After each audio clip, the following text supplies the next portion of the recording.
Reka nongere mbahe ikaze abakomeje gukurikira channel yacu East African Movie. Dutangiye tubona umugabo rwose yaragarutse mu rugo aje azanye n'umushyitsi. Ese byaje kugenda gute? Turabona rwose umugore yaje asuhuza umugabo ariko atangira gukorakora uriya mugabo wari uzanye n'umugabo wiwe. Urabona rwose umugore yari yatangiye kumwishimira, umugabo ari kumupresenta amubwira ko uyu ari inshuti yanjye, ni inshuti yanjye aje kudusura, ahubwo reka tujye kumwereka aho azajya arara. Umugore bagitambuka bakigenda rwose umugore yatangiye kugenda amukubita amwereka ko rwose amushaka. Urabona rwose uyu mugore ntabwo asanzwe, ari kwikatisha yigarura hirya no hino. Umugabo nawe byaramutunguye ariko yazamutse esikariye rwose yiruka, urabona ko atabyumva neza. Turabona rwose umugabo w'uyu mugore yarasinziriye,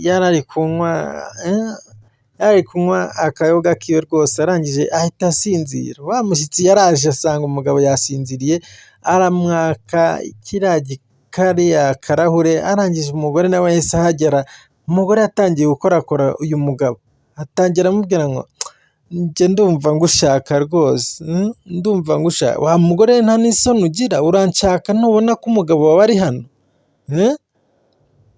Umuhungu byaramutangaje rwose imico y'uyu mugore, kuko yabonye ko idasanzwe. Umugore yamukozeho rwose atangira amukorakora mu gatuza, agenda amwiyegereza, ariko umugabo akomeza kugenda amwikuraho rwose. Urabona ko umugabo nta gahunda afitanye n'uyu mugore rwose. Umugore rwose yatangiye amubwira ngo nta kibazo rwose, njye ndumva ngushaka. Urabona rwose uyu mushuti w'uyu mugabo yanze kubyumva, yanga no kugwa mu mutego w'uyu mugore, aramutsembera rwose. Urabona umugabo w'uyu mugore ntabwo yari asinziriye rwose, kuko yari ari kwigirisha kugira ngo aze kureba ikijya mbere. Turabona rwose umugabo yaramutsembeye amubwira ko ibyo ashaka bidashoboka rwose, yamubwiye ko bidashoboka rwose. Umugore arangije aramukorakora, ariko mu kumukorakora umugabo yakomeje amubwira ko ibyo ushaka bidashoboka, mva impande. Umugabo wese azamuka rwose yisubira mu cyumba cyiwe ajya kwiryamira. Nyamugore nawe byamwanze mu nda rwose, niko kureba ko umugabo yaba agisinziriye rwose, arangije nawe acishaho aba arirutse rwose asanga wa mugabo. Urabona umugabo rwose yiryamiye ku gitanda, umugore nawe yarinjiye rwose nta no gukomanga, arangije rwose atangira kugenda agenda amwegera rwose. Urabona rwose umugore nawe yari yambaye twa twenda tugaragaza neza ko ari umunyamujyi.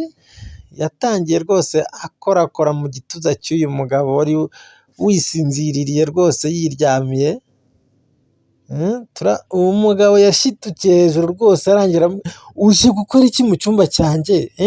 Nta n'isoni, mvira mu cyumba bwangu. Mbabarira rwose unkore kwibere, ndumva ngushaka. Umugabo rwose yakomeje kumwirukana rwose, avuga ngo ndamuhamagara rwose. Umugore yabuze uko abigenza, arangije agenda amwereka rwose. Niko umugore rwose yahise akomeza kumwereka ko hari icyo ashaka. Umugabo byamwanze mu nda rwose, abura icyo yakora. Arangije niko kwitotomba avuga ibyaha rwose biranyobeye, umugore yaranzengereje, ubu koko nakora iki? Turabona rwose umugabo yarongeye ariryamira. Turabona wa mugabo wiwe yahagurutse mu ntebe rwose ajya gushakisha wa mushuti wiwe, arazenguruka hose agenda areba, ariko yaje kumubura. turabona wa mugabo rwose nguwo ari kwiruka mu muhanda rwose, ibya ruriya rugo abivuyemo kuko ntago bisobanutse. Nuko rwose karangiye mbashimira kuba mwakomeje kudukurikirana, njye mwari kumwe ni Birasa Official. Ciao ciao.